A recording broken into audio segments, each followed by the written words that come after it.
আসসালামু আলাইকুম ভিউয়ার, সবাই কেমন আছেন? আশা করি সবাই ভালো আছেন। এই দেখেন, আমরা হচ্ছে ভাঙাচুর বাড়িতে থাকি। এই বাড়িতে আমাদের মানুষের লোক নিলাম ডাকে, ব্যাংকের থেকে লোন নিয়ে আসে। এই দেখা যাচ্ছে যে নিলাম ডাকে বিভিন্ন রকম সমস্যা করে, নিলামের ক্যাম্পাস করে। আপনারা কি আমাকে দেশে থাকতে দেবেন না? ভালো ভালো স্টুডেন্টরা সব দেশের বাইরে চলে যায়। আপনাকে এরকম কেন থাকতে দেন আমাদের মতন করে? হ্যাঁ, এত সামান্য টাকা পয়সা নিয়ে আপনারা যে শুরু করেছেন, আমরা তো টাকা তো দেবো না, এই কথা তো একবার বলিনি। আমরা জমি বিক্রি করি, আমরা আপনার ব্যাংকের লোন শোধ করবো। আপনারা 80 লক্ষ টাকা পাবেন, আপনারা লিখছেন 1,35,00,000 টাকা পাবেন। ইন্টারেস্ট আপনার মাফ করে দেন।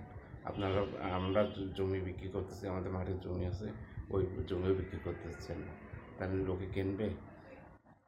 সুযোগ করে দেন নাকি? আমরা দেশের বাইরে চলে যাবো সবটা। আমরা লোকের টাকা পয়সা পাই না। আমার বাপ, আমার পরিবার সবাই লোকের কাছে আর টাকা পায়।